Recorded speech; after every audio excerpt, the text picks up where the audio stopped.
Welcome to the deep dive. We've got a really fascinating stack of sources today, taking us way back in time. Not with a time machine exactly, but using frozen water. We're literally opening up cylinders of history. Yeah, it's pretty amazing stuff. Ice cores, I mean, there were basically these long cylinders of ice that scientists drill out of huge ice sheets, Greenland, Antarctica, or sometimes mountain glaciers. Right. And because snow falls year after year, building up layer upon layer, the deeper you drill, the further back in time you go. These things can be, well, over 2 miles long in some cases. 2 miles. Yeah, it's incredible. And the ice itself. Most famous cores go back maybe 800,000 years.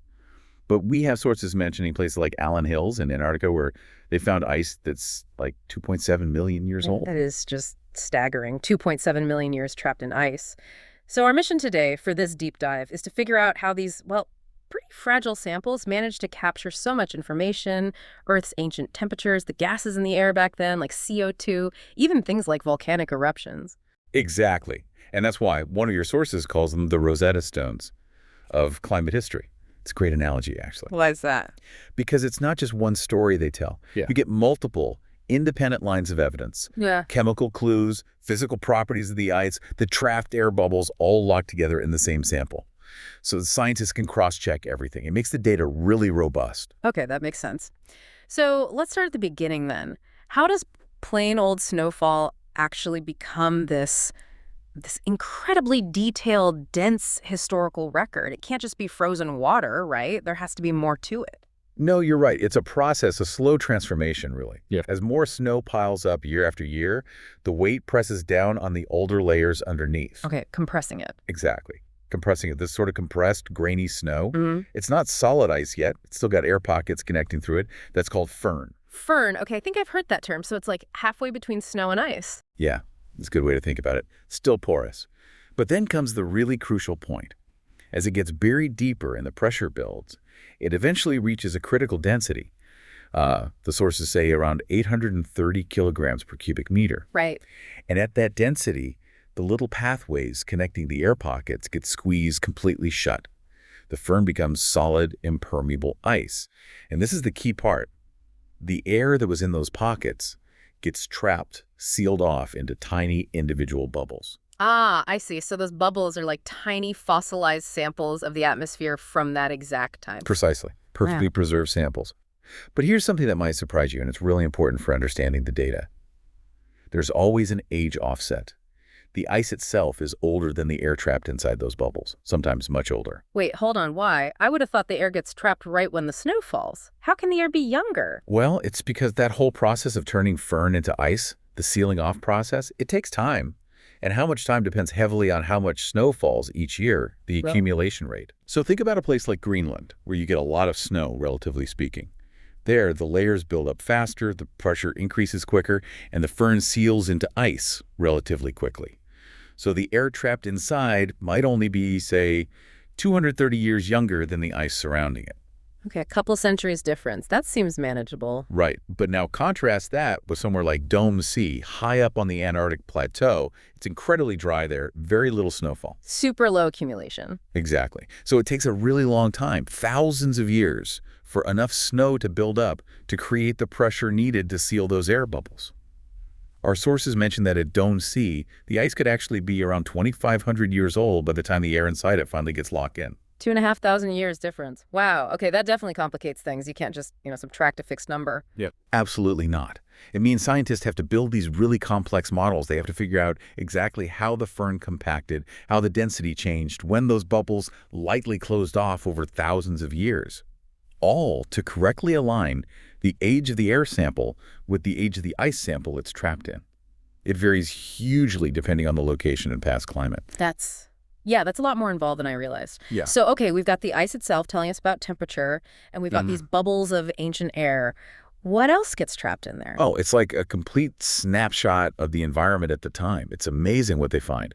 You get soot and ash particles from ancient forest fires or huge volcanic eruptions halfway across the world. Oh, yeah. You can find tiny grains of pollen, which tell you about the vegetation nearby, and even, believe it or not, minuscule micrometeorites, tiny bits of space dust that drifted down. Micrometeorites. That's incredible. Just patiently collecting cosmic dust over millennia. Yeah. And even the physical structure of the ice in polar regions can tell you something. Yeah. You often see these visible bands alternating lighter and darker layers. That's usually the difference between summer snow and winter snow. Summer layers tend to be a bit coarser, maybe lighter, because of sunlight effects like sublimation and frost forming. Winter layers are denser. These visible bands are often the first thing scientists look at. They can help count the initial layers, at least near the surface. Fascinating. Okay, so that's how the record forms naturally. But actually getting these things out of the ice, especially from miles deep in places like Antarctica, that sounds like a huge engineering challenge. Oh, it absolutely is. Forget just digging a hole. For shallower cores, maybe down to 50 meters or so, they can use augers, sometimes hand-powered, sometimes engine-powered. Simple enough. Okay. But for the really deep stuff, the ancient ice, you need specialized drills, usually electromechanical ones or sometimes thermal drills that use heat to melt through. Yeah. And I imagine drilling 2 miles down into solid ice presents. Unique problems, like just the sheer weight of all that ice pressing down. That's exactly it. It's called the deep hole problem. Below about 400 meters or so, the pressure from the overlying ice is so immense that it actually makes the ice flow, trying to squeeze the borehole shut. So that the hole collapses behind the drill. It wants to, yeah. To stop that, they have to fill the hole with a special drilling fluid. This fluid exerts counterpressure, keeping the borehole stable and open. Right, like balancing the pressure. What kind of fluid do they use? Does it have to be special? Very special. The key property is low kinematic viscosity. Basically, it needs to flow really easily without much internal friction or gumminess. Why is that so critical? It all comes down to trip time. That's the time it takes to pull the whole drill assembly up out of the hole to get the core segment you just cut, and then lower it all the way back down again to drill the next section. Ah, okay. Miles up, miles down. Exactly. If the fluid is too thick or viscous, it creates a lot of drag, slowing down that whole trip. It sounds minor, but on these huge multi-year projects, a slow trip time due to the wrong fluid could add months, maybe even a whole year, to the project schedule and budget. It's a massive logistical factor. Wow. So the project's success could literally hinge on how easily some fluid flows deep underground. Pretty much. Yeah. That's also why the technology evolved. Older rotary drills required pulling out the entire drill string each time. Modern deep drilling usually uses cable-suspended drills. The whole motor and drill barrel hangs on an armored cable, so you just winch that part up and down. Much faster, much more efficient for deep ice. Makes sense. But even once you've drilled the core, getting it back to the surface intact must be tricky. Does the ice itself cause problems during retrieval? Oh, definitely. One of the biggest headaches is something called the brittle ice zone. Brittle ice. Yeah. There's a specific depth range, like at the Ways Divide project, it was roughly between 500 and 1,300 meters down where the ice is particularly fragile. Why there specifically? It's because those air bubbles we talked about. Yeah. In that zone, they're trapped under incredibly high pressure from the overlying ice. We're talking hundreds of times atmospheric pressure. Okay. So when you drill out a core section from that depth and bring it up to the surface relatively quickly, that pressure is suddenly released. Ah, and the bubbles expand rapidly. Exactly. Bang. The expanding air can cause the ice core to crack, violently shatter, or spall, basically, pieces fly off. You can lose huge chunks of valuable core. So how do they deal with that? You can't just bring it up slowly over months. No, but they have techniques. Sometimes they have to retrieve the core from that brittle zone very carefully and then let it relax in storage at the drill site, often at a controlled temperature just below freezing, for months, sometimes up to a year. A whole year just sitting there? Yep. Allowing the internal stresses to slowly equalize before they even try to cut it or ship it for analysis, it requires incredible patience and planning. The scale of these operations is just mind-boggling. These big international projects, like E-Strip you mentioned, must involve enormous infrastructure, building camps out there, flying everything in. Absolutely.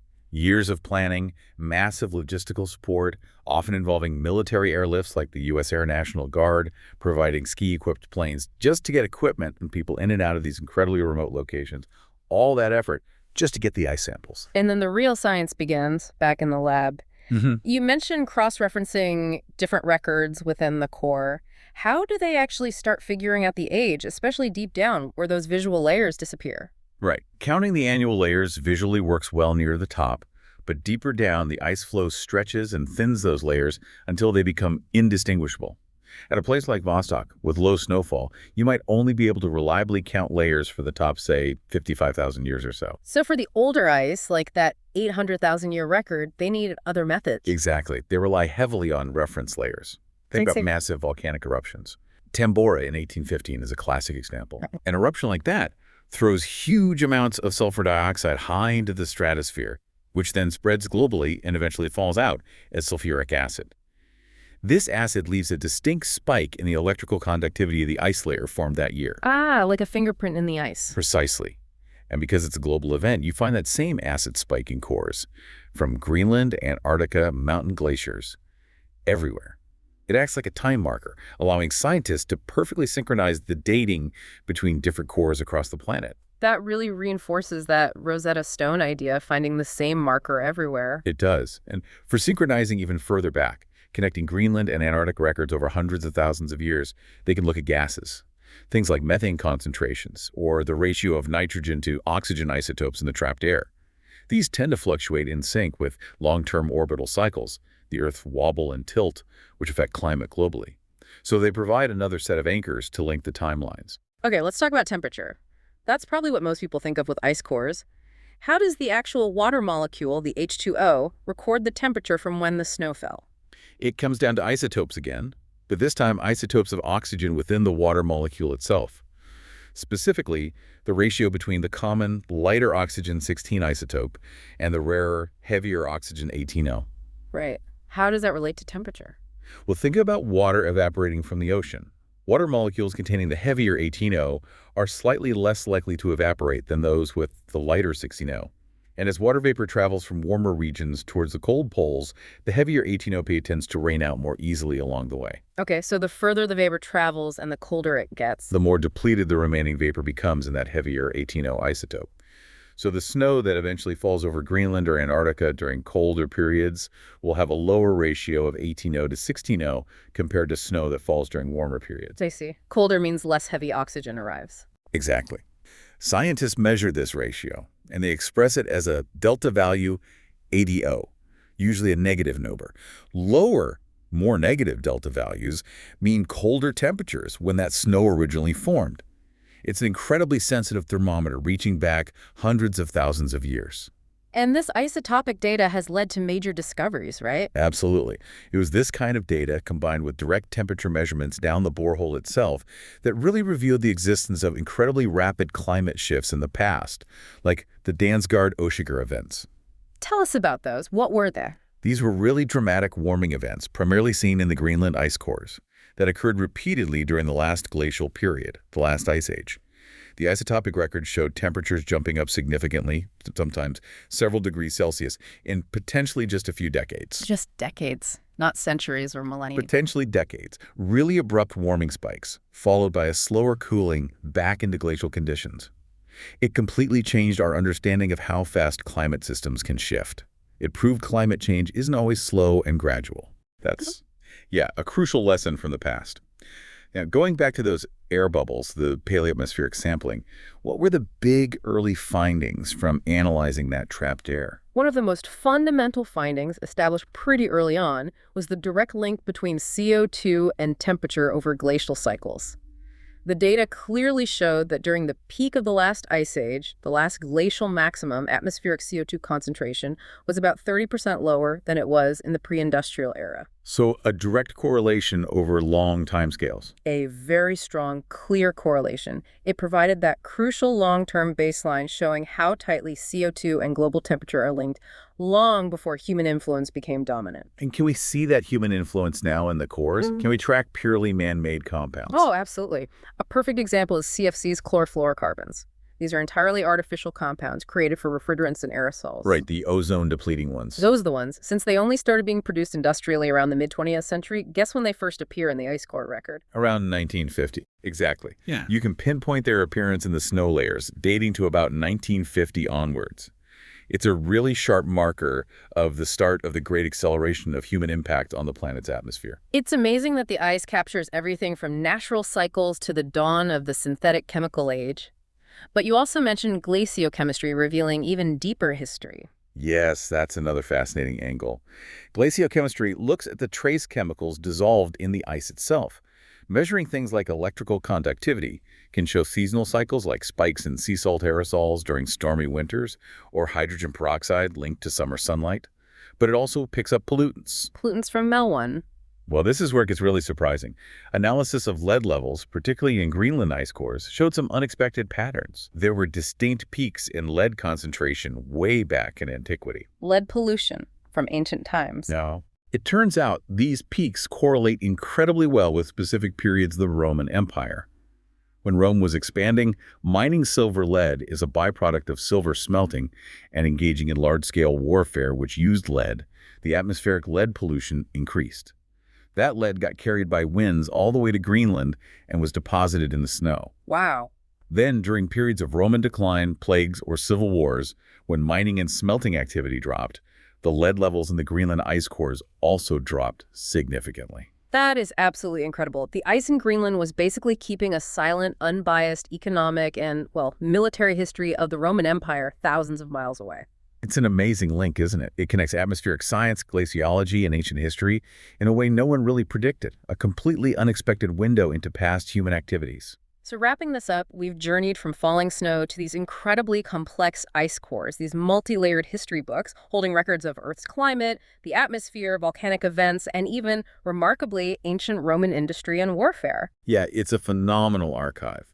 And the knowledge we get from them, especially those really long cores like the 800,000-year Epicodome sea record from Antarctica, is absolutely fundamental for testing and improving the climate models we use to understand the present and future.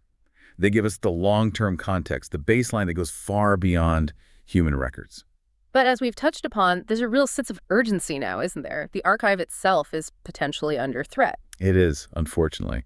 As the climate warms, especially in some lower latitude or lower altitude glaciers, and even potentially affecting the surface layers of the big ice sheets, there's a risk of meltwater percolating down. And that would mess up the layers. It could completely ruin the record.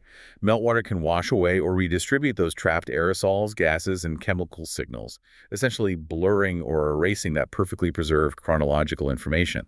The history gets scrambled. So the time capsule starts to leak. Exactly. That's why you have initiatives now like the Ice Memory Foundation. They're actively working to drill and retrieve duplicate cores from glaciers, seen as particularly vulnerable around the world. The plan is to then transport and store these heritage cores in a dedicated, ultra-cold storage facility being built in Antarctica. Like a global seed vault, but for ice history. Precisely. Creating a permanent archive, safeguarding this irreplaceable data for future generations before the original glaciers melt away or their records become corrupted by warming. It really is a race against time to save time itself, in a way. A critical mission. We've talked about how the current deep cores, going back 800,000 years, strongly show those 100,000-year climate cycles, the ice age rhythms that dominated the recent geological past. That's right. The Milankovitch cycles are very clear in that time frame. But here's something for you, the listener, to think about. The next frontier in ice core science is pushing even further back. There are major international efforts planned or underway to try and retrieve ice that's older than 1 million years, maybe 1.2, 1.5 million years old or more. Why that specific time frame? What are they hoping to find? Well, climate scientists know that before about 1 million years ago, Earth's climate system seemed to operate on a different frequency. The dominant ice age cycles were closer to 40,000 years. Not 100,000 years. Finding continuous ice core records from that older period across that transition could reveal why that fundamental shift in Earth's climate rhythm occurred. So capturing evidence of a completely different climate state. Exactly. So the provocative thought is this. If we can find ice old enough to show us the mechanics behind that massive shift from 40,000-year cycles to 100,000-year cycles, what other fundamental long-term patterns or climate behaviors might still be locked away in the oldest, deepest ice we haven't even reached yet? What other major transitions in Earth's operating system are waiting to be discovered down there?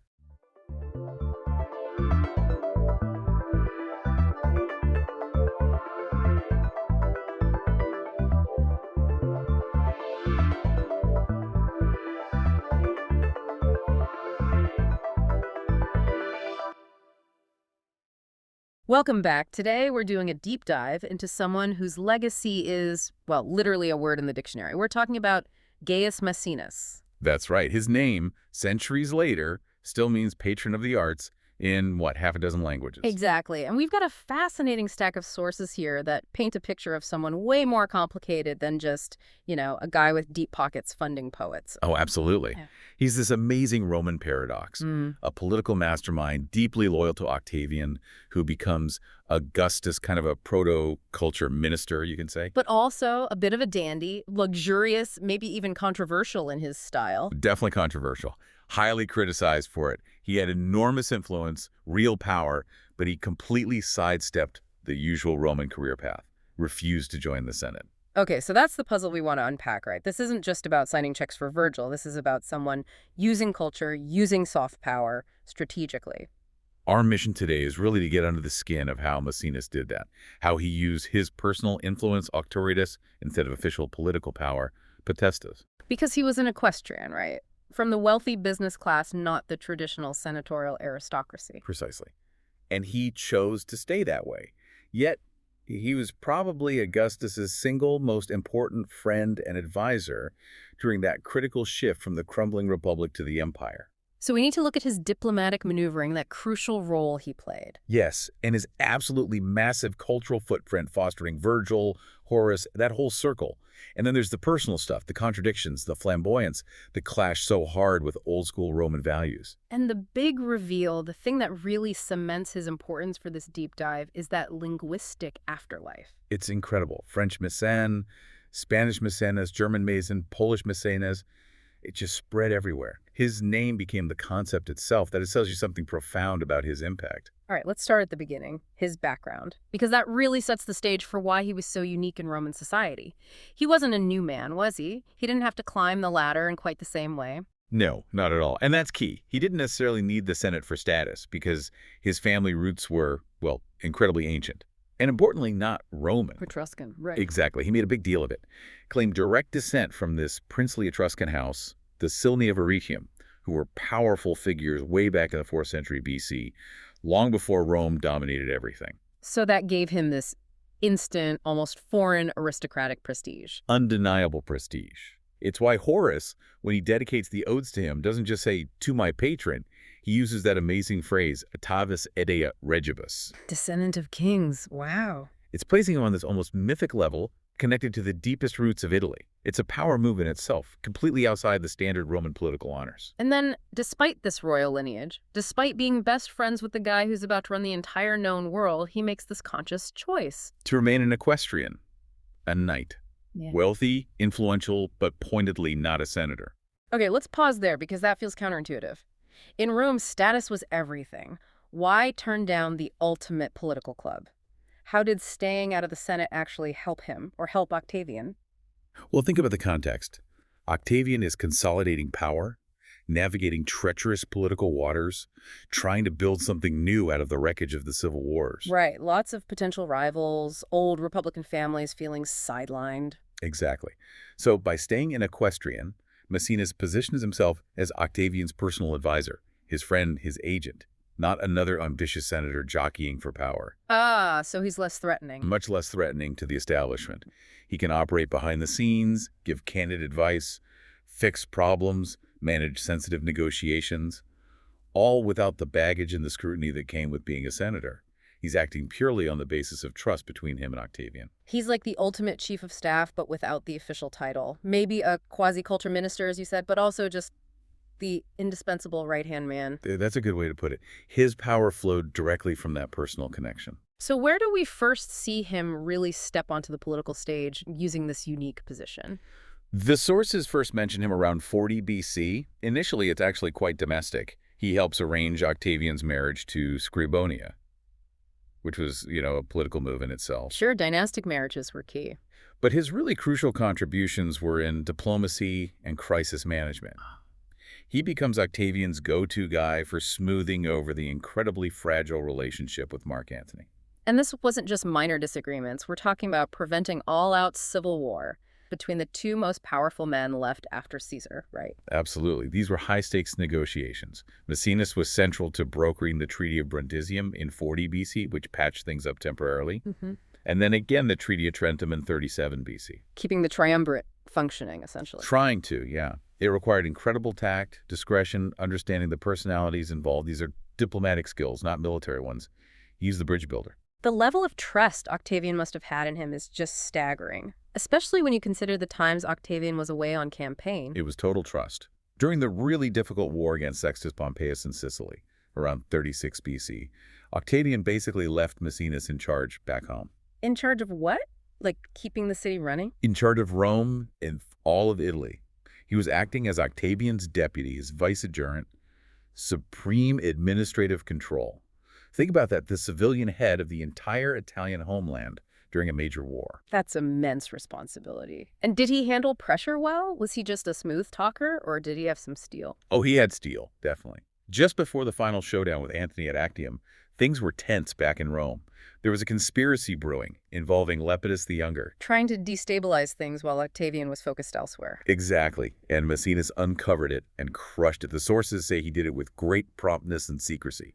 They praise his sleepless vigilance in critical emergencies. So yeah, he wasn't just lounging around in fancy robes. He could be ruthless when needed. Okay, so we've got this picture. Indispensable advisor, master diplomat, capable administrator. He's credited with helping stabilize the new regime, even influencing Octavian towards more humane policies, as the sources put it, after the initial bloody proscriptions. He was the steady hand, the voice of reason, perhaps. Yeah. But then we get this jarring contradiction. Everyone agrees on his political skill, but his personal style, that's where the ancient writers just couldn't seem to reconcile things. Right, this is the effeminate dandy critique. Velleius Paterculus nails it, doesn't he? He says Maecenas was far-seeing and knowing how to act, basically brilliant at his job. But in his relaxation from business, more luxurious and effeminate than a woman. Yeah. Ouch. In a society that prized gravitas, that serious, weighty, masculine dignity, that's a serious slam. It really highlights a culture clash. Traditional Roman values emphasized austerity, military toughness, a certain ruggedness. Maecenas, on the other hand, well, he apparently loved flowing silks, elaborate grooming, perfumes, a whole vibe of soft luxury. Even Horace, his friend and protege, seems to hint at it, suggesting he was maybe deficient in the robustness of fiber that Romans admired. Yeah, it's subtle in Horace, but it's there. Mm-hmm. So you have this incredibly effective political operator, arguably one of the architects of the Roman Empire, who looks like he spent more time on his hair than on military drills. It's fascinating.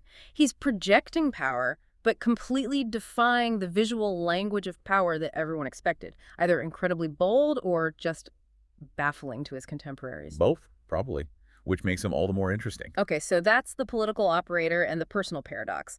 But let's pivot to what he's most famous for. If he'd only been Octavian's fixer, maybe he'd be a footnote. But the patronage, that's what made him immortal. Absolutely. He didn't just fund artists. He essentially invented the template for the enlightened cultural patron, and it was recognized almost immediately. You mentioned that his name became an eponym really early on. Yet, within a generation or so after his death, there's a text called the Laus Pisonis from the 1st century AD that already uses Maecenas as just a common noun for a generous patron of the arts. The transformation happened that fast. And then it just snowballed across Europe. Italian Maecenas, Spanish Maecenas, German Mason, Russian, it's astonishing. Even centuries later, people like the English poet Edmund Spenser were complaining about the lack of a Maecenas in Elizabethan England. The core of that fame, of course, rests on the circle of writers he supported, and especially two giants, Virgil and Horace. Right. Virgil, the author of the Aeneid, Rome's national epic, he wrote his earlier work, the Georgics, specifically in Maecenas' honor. He did. And it was Virgil, who already had Maecenas' support, who saw the talent in a younger poet named Horace and made the introduction. And Maecenas' support for Horace wasn't just a handout, was it? It was life-changing. Totally transformative. He gave him financial security, which was huge. But the real game changer was the gift of the Sabine farm, that estate up in the hills. Why was that so important? Just a nice country house. It was freedom. But Horace didn't have to scrabble for a living, didn't have to write commissioned hack work. He had the time, the security, the mental space to dedicate himself entirely to his poetry. That gift arguably enabled some of the greatest lyric poetry ever written. And it wasn't just those two, right? There were others in his circle. Yes, Propertius, the elegiac poet, was another major figure he supported. Plus, others perhaps less famous now, like Varius Rufus, Plotius Tuca. Maecenas had an eye for talent, but crucially, he saw them as more than just artists. Okay, so let's dig into that motivation. If he's this arch political strategist, the patronage can't just be about enjoying nice poems over dinner. What was the angle the statecraft. It was absolutely about statecraft. He saw these poets as incredible explosion of literary genius, as, yes, the truest ornament of the court, but more importantly, he saw their power. The power to reconcile men's minds to the new order of things. Ah, so it's propaganda, soft power propaganda. You could call it that, but it's the most sophisticated propaganda imaginable. After decades of brutal civil war, chaos, uncertainty, Augustus was trying to establish peace, stability, a new golden age. These poets could craft the narrative for that age. They could make the new regime seem not just necessary, but beautiful, divinely ordained, rooted in tradition. Selling the Augustan piece, basically, through epic poetry and lyrical odes. Precisely. And you can actually trace this strategic direction in the poet's work. Look at Virgil. Before Maecenas, he writes the eclogues, beautiful pastoral poems, but quite personal, focused on shepherds, love, loss. More intimate, less professional. Exactly. Then, under Maecenas' influence, he produces the Georgics. And what are the Georgics about? Farming, beekeeping, vines, livestock. It's a hymn to the Italian land, to hard work, to piety, to the virtues Augustus wanted to restore. It's a policy document in verse. So Maecenas is essentially saying, okay, Virgil, enough about lovesick shepherds. Let's talk about rebuilding Italy's agricultural backbone. That seems to be the gist, yes. And you see a similar shift, maybe less dramatic, but still clear, in Horace. His earlier work often has this Epicurean vibe.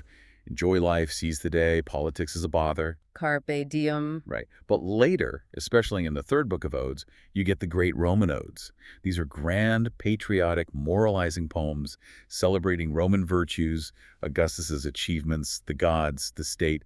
It's a move from the private sphere to the public national stage. That makes perfect sense. It's aligning the greatest talents of the age with the political project of the age. But did it always work? Could he just dictate themes to genius poets? Well, that brings us to Propertius. Maecenas definitely tried. Propertius wrote almost obsessively about his tumultuous love affair with his mistress, Cynthia. Maecenas apparently tried to nudge him towards, more serious, public-minded themes, more Augustan propaganda. How did that go? Hilariously badly. From Maecenas' perspective, Propertius essentially responds in his poetry. Book 3 of his elegies has these wonderfully ironic poems where he basically says, look, writing epic praise poetry for Augustus is really hard, and frankly, Cynthia needs me. He pays lip service to the idea, but then goes right back to writing about love and heartbreak. Huh. So even Maecenas couldn't tame every artistic spirit. It shows the limits, right? Patronage can guide, but it can't necessarily force creativity down a certain path if the artist isn't feeling it. Exactly. It's a great reminder that genuine art often resists being purely instrumentalized. But even with Propertius, the relationship seems to have remained cordial. Which speaks to another point the sources make, that despite the political goals, the relationships within the circle were apparently quite genuine. Yes, the accounts emphasize sincerity, simplicity, a lack of stuffiness. Maecenas seems to have treated these poets not as employees, but as intellectual equals, as friends. He didn't just want flattery. He wanted their actual genius, their insights. He valued men of worth, as they put it. And it's often suggested that a lot of Maecenas' own wisdom, his sort of calm, philosophical perspective on navigating power in life, actually survives best not in his own lost writings, but embedded in Horace's satires and epistles. I think that's very plausible.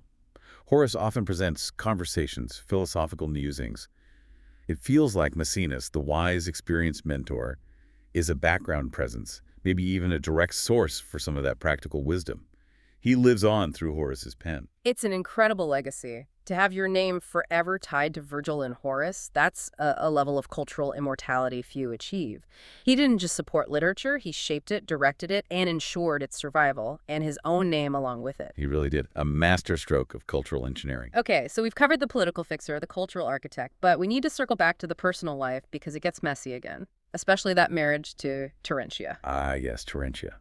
Described as beautiful, certainly, but also difficult, temperamental maybe. Their marriage sounds like a constant roller coaster. Sources talk about repeated separations and reconciliations, just chaotic.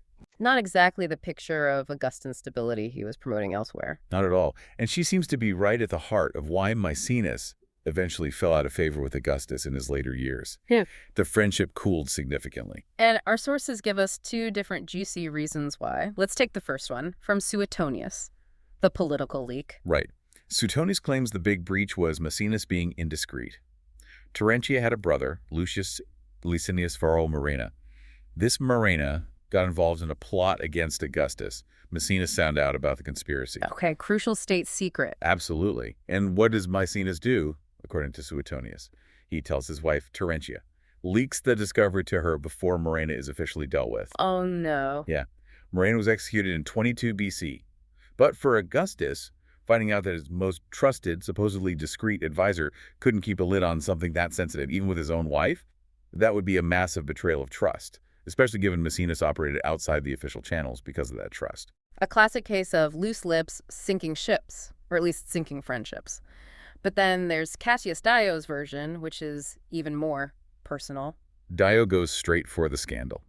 He suggests the real reason for the fallout was Augustus's own interest in Terentia, either an actual affair or inappropriate advances, something that created a deep personal rift between the emperor and his closest friend. Wow. So either political incompetence or a personal betrayal involving his wife. Or maybe a combination of both. It's hard to know for sure. Yeah. But given the intense pressures and the, let's say, complex personal lives of the Roman elite, either scenario feels plausible. Whatever the exact cause, the close bond definitely fractured. Did Maecenas just retire completely then? He largely withdrew from public life, yeah. He wasn't banished or anything, but the intimacy, the daily advisory role, that seems to have ended. Still, there must have been some lingering respect, or maybe just pragmatism. How so? Because when Maecenas died in 8 BC, he named Augustus as the sole heir to his enormous fortune, his estates, everything. Including those famous gardens we'll get to. Included the gardens. So even after the cooling off, that final act cemented a connection, leaving his wealth in the emperor's hands. Now, speaking of connections, we have to address the ultimate irony. This man, whose name means patron of literature, the guy who enabled Virgil and Horace, was apparently a terrible writer himself. It's almost comical, isn't it? He did write. We know he wrote prose works, dialogues like a symposium, but imagine being a fly on the wall for those conversations with Virgil and Horace. He wrote a tragedy called Prometheus, some poetry, even a book about his own lifestyle, De Cultu Suo. Sounds fascinating. What survives? Almost nothing, just about 20 fragments scattered across quotes by later authors. And the critical consensus, even from people who knew him or lived shortly after, was universally negative. Brutal reviews. Absolutely brutal. Augustus himself apparently mocked his style. Seneca the Younger, Quintilian the rhetorician, they all piled on. They called his prose style bizarre, convoluted, full of strange, rare words, trying too hard to be fancy, basically. Like his clothes.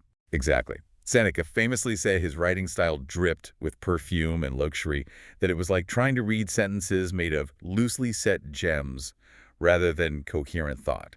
Awkward phrasing, weird word order, just generally trying way too hard and failing. So the literary equivalent of his flamboyant fashion sense. Overdone, maybe a bit pretentious? That seems to be the verdict. He aimed for unique, maybe avant-garde, but landed on awkward and unclear.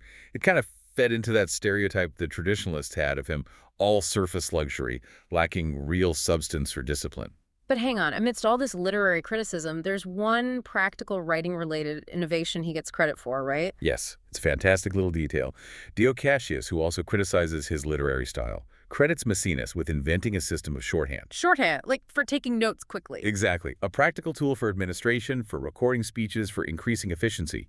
It fits perfectly with the other side of him, the efficient political fixer, the administrator running Italy. So the same guy who wrote famously terrible, flowery prose also invented a way to write incredibly efficiently. It's the perfect encapsulation of his two sides, isn't it? The indulgent aesthete and the ruthlessly practical manager. Okay, let's move from his writing to his building.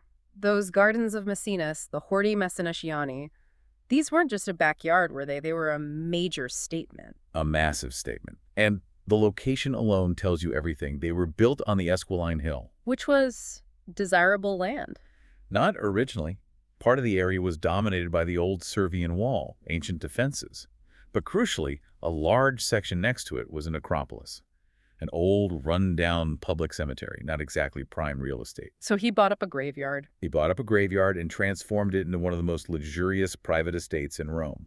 That's a demonstration of wealth and power, literally burying the old, slightly squalid past under a layer of imported soil and high culture. What made the gardens themselves so special? They're considered the first really grand example of the Hellenistic Persian garden style in Rome. Think terraces, pavilions, libraries, water features, highly designed, ornamental, blending architecture and nature, a huge departure from simpler Roman gardens. And they had some seriously luxurious features, didn't they? Something that really annoyed the Stoics later on. Oh yes, the sources highlight that his gardens contained what might be the very first purpose-built heated swimming pool in Rome, a private balnea with hot water. Taking a public Roman tradition, bathing, and making it private, luxurious, and heated. Exactly. It was the height of luxuria, that soft, indulgent living that people like Seneca the Younger later railed against. Maecenas' gardens became a symbol of that perceived decline from old Roman austerity. So Seneca wasn't just criticizing an idea, he was probably walking past Maecenas' old place and shaking his head. Quite possibly. It is a very visible landmark, representing a whole cultural shift. Maecenas wasn't just living comfortably. He was pioneering a new standard of elite Roman lifestyle. Is anything left of them today? Can you go see this? The general area near Via Marilana is known, and there's a structure often called the Auditorium of Maecenas, which you can still see remnants of. It was likely a semi-underground space within the gardens, maybe for dining, recitals, small performances. It gives you a little flavor of the place. And after his death, they didn't stay private for long, did they? No, as we said, Augustus inherited everything. The gardens became imperial property. Emperor Tiberius lived there for a while after he returned to Rome. They stayed connected to the heart of imperial power. But there's a much more dramatic imperial connection later on, isn't there? Involving Emperor Nero. Ah, yes. The Great Fire of Rome in 64 AD. According to Suetonius, where did Nero watch the city burn? From a tower in Maecenas' gardens. From the Turris Maecenatiana, the tower Maecenas had built, which was probably the very same structure Horace referred to poetically as the pile raised high among the neighboring clouds. That's incredible irony. The luxurious retreat built by Augustus's cultured advisor becomes the viewpoint for Nero's infamous fiddling or lyre playing while Rome burns. It's a startling image. Maecenas' creation, a symbol of Augustan peace and culture, inadvertently frames one of the greatest disasters in Roman history under a later, very different emperor. So his physical legacy had its own dramatic afterlife, but his conceptual legacy, the idea of Maecenas, just kept echoing through history and culture. Endlessly. You find him everywhere. Shakespeare, for instance. Maecenas pops up in Antony and Cleopatra as a sensible, loyal advisor to Octavian. Enobarbus calls him half the heart of Caesar, capturing that indispensable role. And philosophers picked up on him too, right? As more than just a historical figure. Definitely. John Dewey, the hugely influential American philosopher, used Maecenas in his major work art as experience. He called him the prototype for all economic patronage by wealthy and powerful individuals. Dewey basically saw Maecenas as defining a fundamental human social structure, the way art gets funded, stretching back even to tribal societies. He became the universal archetype. Pretty much. And then you get F. Scott Fitzgerald in The Great Gatsby. The narrator, Nick Carraway, dreams of finding the secrets of success in his books, hoping to unlock the wisdom of Maecenas, Midas, and J.P. Morgan. Wow. Placing him alongside a mythical king of wealth and a titan of modern capitalism. That's quite the trio. It shows how his name became shorthand for this potent mix of wealth, influence, and cultural connection right into the 20th century. And we mentioned the Eastern European connection earlier. Right, the honorific Pan Maecenas for lawyers in Poland and Western Ukraine. It links his name to the idea of being a trusted advisor, a knowledgeable representative acting on behalf of others. It broadens the concept beyond just art patronage. It's fascinating how his name resonated across different fields. And maybe one final literary nod. Phyllis Wheatley, the first published African-American female poet, opened her 1773 collection with a poem titled simply To Maecenas. For her, writing from the margins of colonial America, his name represented the ultimate symbol of artistic validation and support she aspired to. That's incredibly powerful. His name transcended Rome, transcended Europe, and became this global symbol. It really did. Okay, so let's try to wrap this up. When you look at the whole complex figure of Gaius Maecenas, what's the main takeaway about how he operated, how he wielded power? I think it's that he was this fascinating hybrid. A nobleman by ancient lineage, but self-made in terms of his actual influence through Octavian. He understood, maybe better than anyone, that in the new world Augustus was building, soft power culture, influence, narrative, was just as crucial, maybe more crucial, than traditional political office or military might. He was a political fixer who used poetry as a tool of statecraft. A ruthless operator when needed, yes, but one who saw that aligning the regime with the greatest artistic talents was the key to long-term legitimacy and stability. He tied Augustus's fortunes directly to the enduring power of Virgil and Horace. And in doing so, he gave us this incredibly potent concept, the patron, the Maecenas, even though, ironically, his own personal tastes were seen as maybe a bit too flashy, a bit effeminate by Roman standards, and his own attempts at writing were, well, let's just say, not successful. Which leads us to that final provocative thought, doesn't it? What does Maecenas tell us about what it actually takes to be a great patron? Right. If he was, by all accounts, a failed writer himself, but had this impeccable taste and judgment when it came to supporting other writers, what does that imply? Does the best patron need to be someone who understands creativity deeply, perhaps because they know their own limitations? Someone whose genius lies not in personal creation, but in recognizing and enabling the genius of others. He wasn't seeking glory as a writer himself, was he? He seems to have accepted that his immortality would come from being the supporter, the enabler. His name means support, not creation. Exactly. He chose elevation over personal artistic fame. Maybe that humility, that recognition of where his true talents lay, was the key to his success as a patron. Something to think about. As you encounter art, museums, universities today, notice how often that idea, that word patron or mécène or Maecenas, still shapes how we think about cultural support. It all tracks back to this incredibly complex, silk-robed political strategist from Augustan Rome. From the man who turned a cemetery into a garden and poets into pillars of an empire. Thank you for joining us for this deep dive.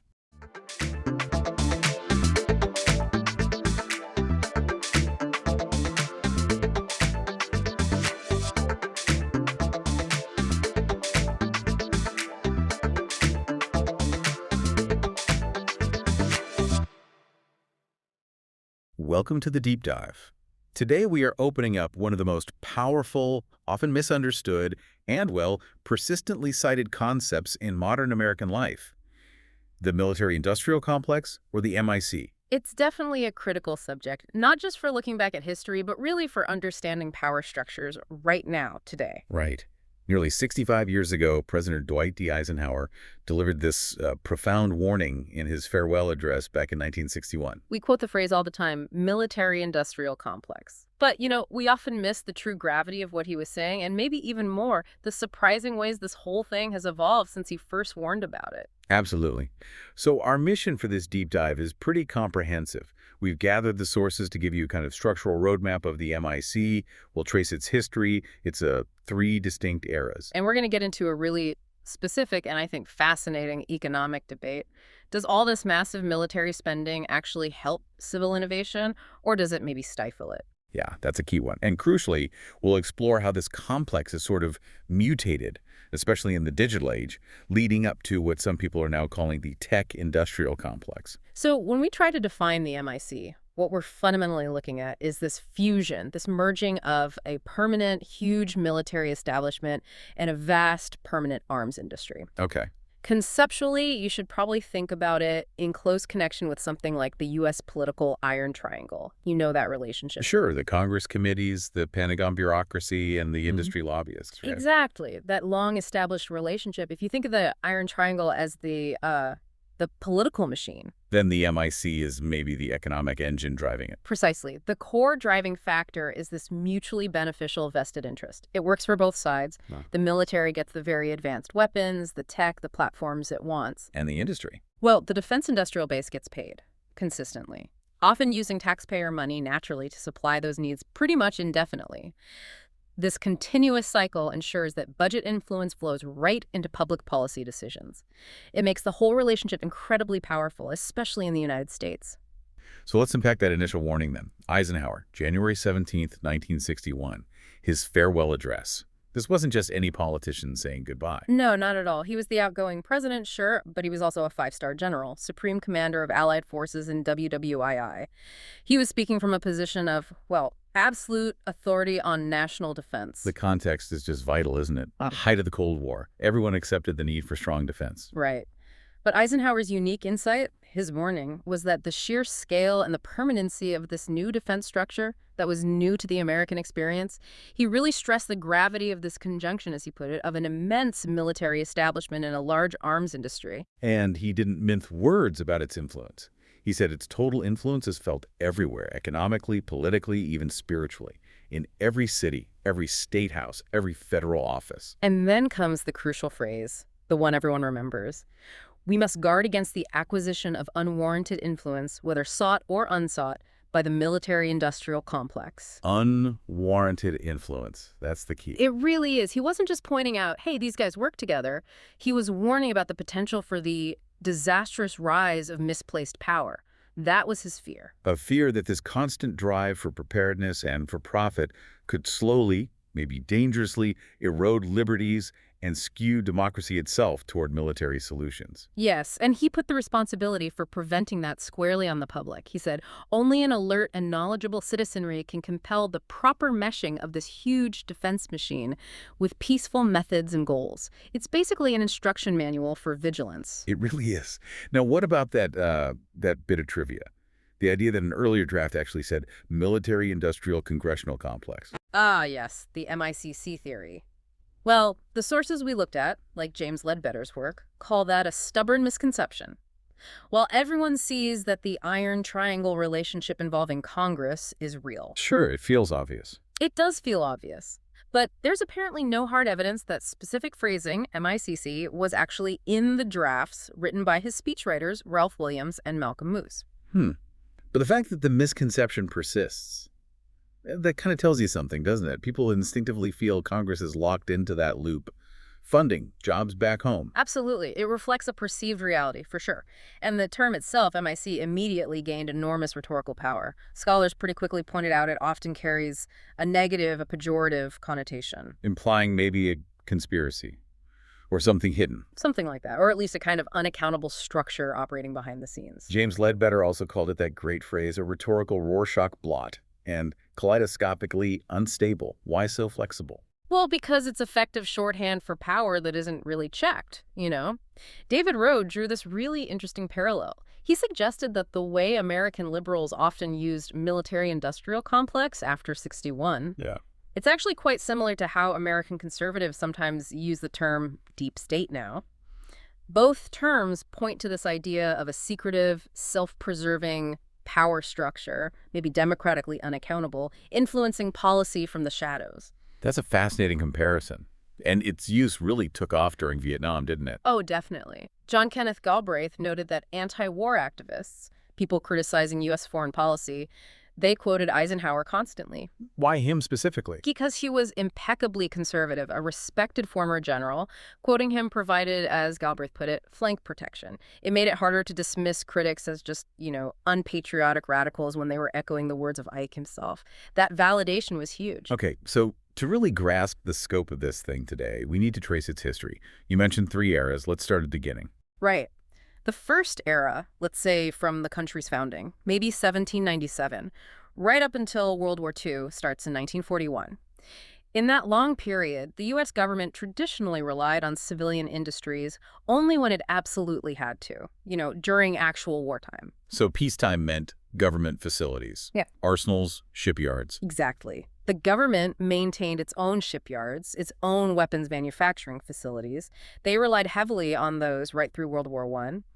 Private industry got involved temporarily, scaled up for the war effort, but then It scaled back down. No permanent partnership. pretty much the assumption was things would return to normal after the fighting stopped. But World War II changed everything, massively. Utterly transformed it. President Franklin D. Roosevelt created the War Production Board. This wasn't just coordinating a bit, it was basically taking control of the entire civilian economy and pointing it towards war production. And a scale. Yeah. The numbers you mentioned are just mind-boggling. They really are. Arms production went from about 1% of annual GDP before the war to a staggering 40% of GDP at the peak. 40%. Pause on that. 4 out of every $10 the entire country produced went into the war machine. That kind of commitment leaves a mark. A profound, lasting legacy.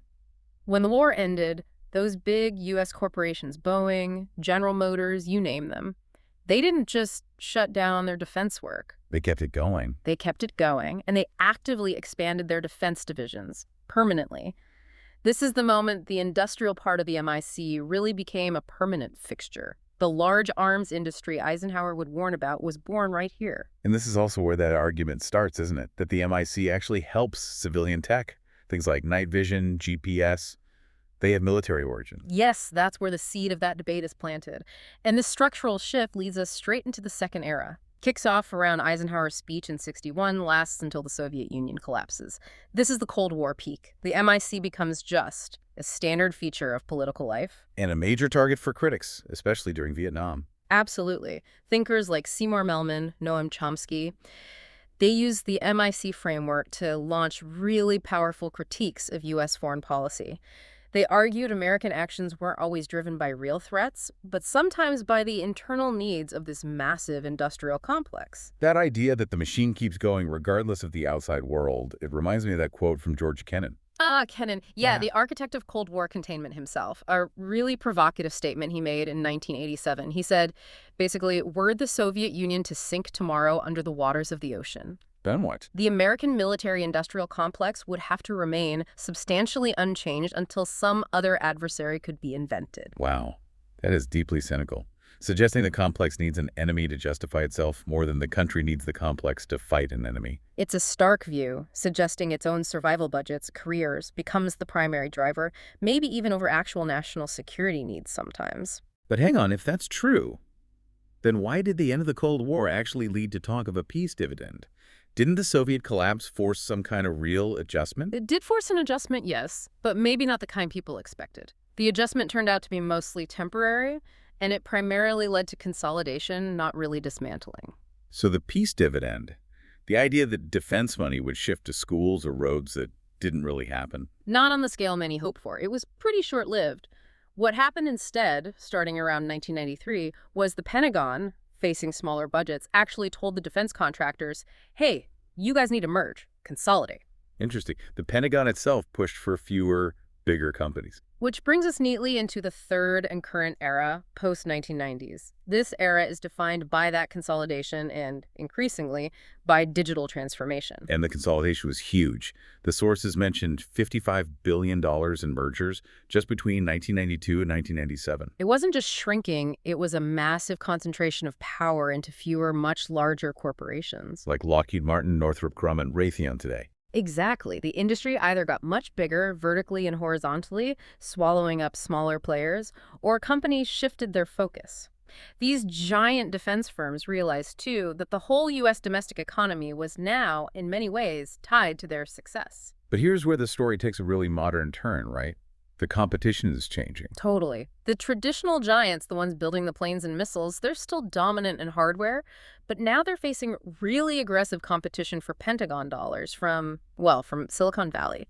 Tech companies. Tech companies, and other agile firms. We're talking about places like Anduril Industries, founded by Palmer Luckey of Oculus Rift fame, and Palantir, the data analytics giant. And what are they offering? Not tanks, presumably. No, they're bringing capabilities focused on things like cloud computing, artificial intelligence, fusing massive amounts of data, cybersecurity. These are areas where the legacy defense contractors, frankly, often struggle to move quickly. Their whole structure is built around decades-long hardware projects. So it's a shift from bending metal to writing code. In large part, yes. The strategic priority is moving. It's not just about buying more stuff. It's about upgrading the military's entire operating system, making it networked, data-driven, AI-enabled. Why are companies like Anduril gaining traction then? And how does the money adapt? It comes down to speed and agility, really, which is where venture capital, VC funding, comes into the picture. Legacy firms might take 10, 15 years to develop a new fighter jet. These tech firms can deliver software updates and new AI capabilities in months, sometimes weeks. That speed difference is huge. And the VCs noticed. They definitely noticed. Oh. VC funding specifically for defense tech doubled between 2019 and 2022. That's a massive signal.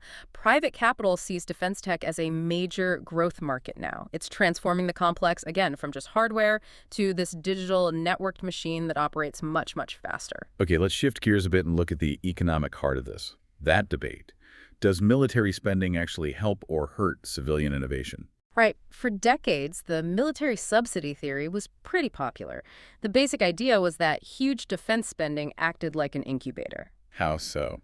Well, the argument, especially during the Cold War, was that military investment in really high-risk, cutting-edge stuff, advanced aircraft design, early electronics, the first computers created these indirect benefits, these technological spillovers that eventually helped civilian industries. And the classic example everyone uses is Boeing. Right. The KC-135 tanker and the 707 airliner. That's the canonical example, exactly. The theory goes that the government deliberately overpaid for the military KC-135 tanker. Essentially hiding a subsidy. Precisely. Hiding a subsidy in the contract that helped Boeing fund the development of the groundbreaking commercial 707 jetliner. The military contract acted as a guaranteed first customer, de-risking the technology so Boeing could perfect it for the airline. Okay, that sounds plausible. But here's where Eugene Goltz's research comes in, and it really throws a wrench in that narrative. It really does. Goltz studied that specific KC-135707 case very closely, and he concluded that the popular wisdom was, well, mostly wrong. How wrong? His analysis showed the actual direct technological benefits and the financial spillover from the military tanker to the commercial airliner were surprisingly minimal. Boeing already had a lot of commercial know-how, and often military specs are very different from what airlines need. But didn't the sources also say being seen as an arms maker could actually hurt commercial sales? That was another key finding from Goltz, yes. Boeing's image as a big defense contractor actually hampered its commercial jet sales in some important international markets. Countries wary of U.S. military ties were sometimes reluctant buyers. And he used the example of Convair to show the downside. Right, Convair is almost the cautionary tale here. They were heavily involved in military aircraft. And that hurt their commercial jets. Goltz argues it led to disastrous decisions on the commercial side. Convair got so focused on meeting complex short-term military requirements that they kind of lost sight of what commercial airlines needed. Things like long-term efficiency, durability, cost-effectiveness. So the military work crowded out the commercial focus. Essentially, yes. It diverted top talent and resources away from developing a truly competitive commercial product. They failed in the commercial market. So Goltz's big conclusion really challenges that whole military spending is great for civilian tech idea. It strongly suggests it often fails to explain the success of American commercial industries, like aircraft. It supports the counter-argument that military R&D might actually crowd out commercial innovation by pulling the best scientists and engineers into specialized defense work, starving the civilian sector. Any benefits are often accidental, not a planned outcome. Okay, let's bring this right up to the present day. The sheer scale of the MIC now. It's not history, it's a massive economic reality. Absolutely. Just look at the headlines. In December 2023, President Joe Biden signed a record defense spending bill into law. How much? $886 billion. Wow, nearly $1 trillion. Nearly $1 trillion. And to put that $886 billion into perspective for you, the listener, that single bill is bigger than the entire economy of many countries. It dwarfs the entire annual budget for something like the U.S. Department of Education. It really shows you the priority defense spending gets. And globally, how does the U.S. stack up? The CPI data you mentioned paints quite a picture. It does. If you look at military spending as a percentage of a country's own GDP, how much of their national wealth they dedicate to it, the numbers show the burden varies hugely. Who's at the top? Ukraine, facing invasion, is at 34.5% of its GDP. Just incredible. Israel is second at 8.8%, Russia around 7.1%. These are nations under intense pressure. But if you switch from percentage burden to just raw dollars spent, then the picture changes dramatically. Two countries dominate. The United States is way out front, nearing that $1 trillion mark at $997 billion in purchasing power parity terms for 2024. China is second, quite far behind but still huge, at $555 billion. Russia's third at $412 billion. So the U.S. spends almost as much as the next two combined. Pretty much. And that sheer scale of spending, that $997 billion, feeds directly back into that unwarranted influence Eisenhower warned about. This money isn't spread out evenly. It's highly concentrated geographically. It maps the politics of the MIC. Now concentrated. Well, the sources show that if you take the 20 biggest U.S. defense contractors, ranked by their defense revenue, on average 53.5% of their total money comes from defense contracts. So over half their business is the military. For the group average, yes. And for 6 of those top 20 firms, it's over 75%. Their entire business model basically depends on defense budgets. And where are these companies located? This is the striking part. The headquarters of 11 out of those top 20 corporations are right there in the Washington, D.C. metro area. 11 out of 20. And even more specifically, 5 of them are headquartered in one single town, Reston, Virginia, right outside D.C. Reston, Virginia. Why does that geographic clustering matter so much? How does that feed the iron triangle? It makes the infamous revolving door incredibly efficient. Think about it. Former congressional staffers who wrote the budgets, former Pentagon officials who managed the contracts, retired generals who used the equipment, They leave government service. and they step right into very well-paid jobs as executives or lobbyists at these defense firms headquartered literally down the road in Reston or D.C. Lobbying their old buddies. Essentially, yes. The physical closeness minimizes friction. It ensures constant high-level contact between the industry, the Pentagon bureaucracy awarding the contracts, and the congressional committees controlling the funds. It keeps the whole system humming, ensuring access and influence year after year. So the term MIC has become more than just military and industry. It's a model now. It really has. It's proven so useful for describing that kind of powerful, self-reinforcing loop of vested interests influencing policy that it's been applied all over the place. It defines a specific structure of power. It definitely echoes C. Wright Mills and his book The Power Elite from 1956, even before Eisenhower's speech. Yeah. Mills saw that small, interlocked group of corporate, military, and political leaders holding the real power. Exactly. And since then, we've seen that model applied in the sources to things like the prison industrial complex, the profit motive in incarceration, Right. the pharmaceutical industrial complex linking drug companies to medical policy, the entertainment industrial complex, the medical industrial complex more broadly. But let's focus on how the original military complex itself expanded its influence, especially culturally. James Jerdarian talked about the Military Industrial Media Entertainment Network, MIMEF. MIME is a really potent concept. It connects the hardware and the industry directly to cultural storytelling. Dudarian saw this convergence. You've got advanced military tech like cyborgs or drones, combined with video games that simulate warfare, big Hollywood war movies, and what he called do-good ideologies, this sort of framing that military action is inherently noble or necessary. So a blockbuster movie showing off cool new military gear in a seemingly clear-cut conflict, that's not just entertainment. According to this MIME theory, no. It's actively normalizing advanced military technology. It's shaping public perception, maybe making recruitment easier, and building cultural support for continued high levels of military spending. Are there concrete examples? Well, the sources mention Japan's manga military. The Japanese Ministry of Defense apparently actively uses things like film, anime, pop culture tie-ins to strategically reshape how people view their military and the industry supporting it. Wow. And some analysts see the network as even wider still. Yes, Ray McGovern, a former CIA analyst, coined an even bigger acronym, MISAMAT. Okay, what's that stand for? Military Industrial Congressional Intelligence Media Academia Think Tank Complex. That's a lot. He adds intelligence agencies, academia, and think tanks. And those last two, academia and think tanks, are really crucial for the complex's intellectual and informational support system. How so? Think tanks, often funded directly or indirectly by defense contractors or politically aligned groups, produce the policy papers, the reports, the expert commentary that provides the intellectual justification for specific military policies or budget requests. They create the rationale. Exactly.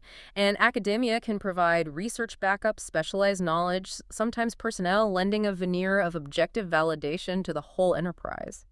So the complex isn't just building weapons, it's actively building the intellectual and political climate needed to justify its own existence and growth. It's about shaping the narrative, controlling the intellectual environment, making sure the policy discussions generally favor more spending, more engagement. This expansion of influence, controlling the narrative, it leads us directly to the most recent evolution mentioned in the sources, the shift from controlling hardware to controlling information itself. That seems to be the new frontier. The tech-industrial complex. And this term gained huge prominence because it was used in a direct warning, reportedly, by outgoing U.S. President Joe Biden in his hypothetical 2025 farewell address, echoing Eisenhower in '61. A hypothetical warning, but what was the specific concern attributed to him? According to the outline, he explicitly warned about this new tech-industrial complex. He reportedly stated that Americans were being buried under an avalanche of misinformation and disinformation, enabling the abuse of power. The warning centered on the huge, maybe largely unchecked power of big tech platforms and their leaders, the new industrial giants. And the sources link this hypothetical warning to specific events, concerns about tech power merging with political power. Yes, the context provided suggests the warning followed things like the high-profile appointment of tech figures, say Elon Musk, in a potential second Trump administration, and also reported overtures to Trump by other major tech leaders like Meta's Mark Zuckerberg or Amazon's Jeff Bezos. So the fear wasn't just campaign donations, but a deeper alignment, a potential for policy capture by these tech oligarchs. That seems to be the implication, yes. And the information angle was highlighted by the reported dismantling or weakening of fact-checking programs, particularly at platforms like Facebook Meta. How does that connect? The suggestion in the source material is that deliberately weakening these safeguards against misinformation, whether due to political pressure or just commercial decisions, is what enables that avalanche of disinformation Biden supposedly warned about. So the complex evolves again, from controlling tanks and planes to controlling code, algorithms, and maybe the very reality people perceive online. Exactly. The fear, much like Eisenhower's original fear, isn't just about economic power. It's about a new kind of oligarchy where corporate tech power can potentially manipulate or undermine democratic processes by controlling the information ecosystem itself. The threat shifts from purely military hardware to information and ideology, a profound change. We have definitely traced an extraordinary journey today. We kicked things off with President Eisenhower's really potent, specific warning about the military and the arms industry, rooted in Cold War hardware. We followed its history, that total mobilization in World War II, its Cold War peak. Then the consolidation and the huge digital shift we see now. We also got into that tricky economic debate, finding maybe military spending isn't the innovation engine people thought, and might even crowd out commercial progress. And we finished by seeing how this idea of a complex has expanded, pulling in media, entertainment, think tanks, academia, culminating in this very current, maybe quite alarming idea of the tech-industrial complex. A complex focused less on weapons, perhaps, and more on algorithms, information, and the control of public discourse itself. I think the enduring lesson, really reinforced by the sources we looked at, is that what we mean by power and industry is constantly changing. It's never static. Right. Whether the engine runs on jet fuel contracts or cloud computing contracts, that basic dynamic, the profit motive tangled up with defense and national policy, remains potentially dangerous. Which means Eisenhower's final advice is still spot on, maybe more critical than ever. That alert and knowledgeable citizenry he called for, that's still the only real check, isn't it? The only way to ensure this massive machinery, whether it's made of steel or software, meshes properly with peaceful goals. Absolutely. Which leads us to a final provocative thought for you, the listener, to mull over. If C. Wright Mills saw a power elite, and we've watched this complex morph through the MIE network involving media and entertainment, and now potentially into a tech-industrial complex, what's next? What other pervasive element of modern life, what other industry with huge, maybe unchecked influence could be the next letter added to this ever-expanding acronym? And how might its conjunction with state power shape society and policy in the years ahead?